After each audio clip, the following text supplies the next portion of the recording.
On s'intéresse à ces nouveaux transports qui commencent à émerger. Ça n'est pas vraiment une voiture, ça n'est pas vraiment un vélo, vous allez comprendre. C'est un peu entre les deux, en somme. On appelle cela des véhicules intermédiaires. Pour les petits trajets, c'est idéal. Eh bien, on a rencontré les testeurs de ces nouveaux véhicules dans l'Aveyron avec Françoise Vallée et Frédéric Bazille. Ça donne ça, regardez.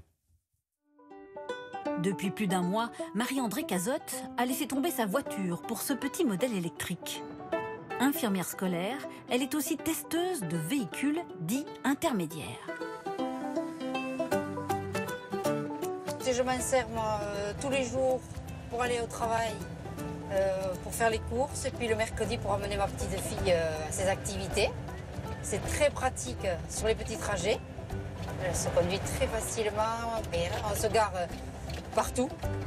Entre la voiture et le vélo électrique, c'est ça un véhicule intermédiaire. Il roule jusqu'à 80 km/h, a au moins 50 km d'autonomie, est 10 fois plus léger qu'une voiture électrique, 10 fois moins impactant qu'un SUV. Donc au milieu rural, on est obligé de se déplacer quand même des fois assez loin. C'est le propre du milieu rural. Donc peut-être ça ne suffirait pas pour les gros déplacements, mais pour les petits déplacements, oui. Jacques Philos, lui, expérimente un autre modèle, toujours électrique, mais à pédalier.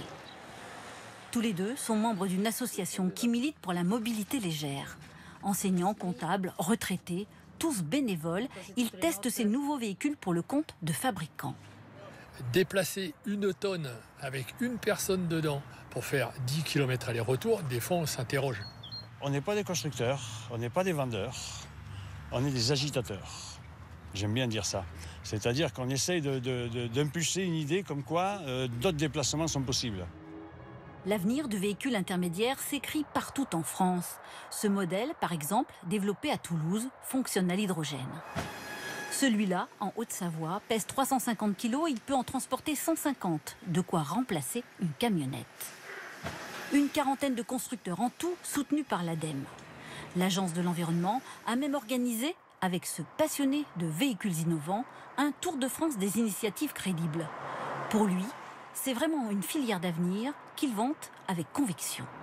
Ce qui donne beaucoup d'espoir, c'est de voir qu'il y a plein d'acteurs différents qui cherchent des solutions, des citoyens, des écoles d'ingénieurs et de designers, des entreprises. Et l'idée, c'est d'inventer des véhicules qui soient légers, recyclables, durables et aussi créateurs d'emplois en France. Ces nouveaux moyens de transport coûtent entre 5 000 et 12 000 euros, mais bénéficieront bientôt de plus de subventions. L'ADEME va mettre en place un nouveau barème pour encourager les véhicules les plus vertueux et les rendre plus accessibles. Un petit coup d'œil à vos quotidiens comme chaque jour.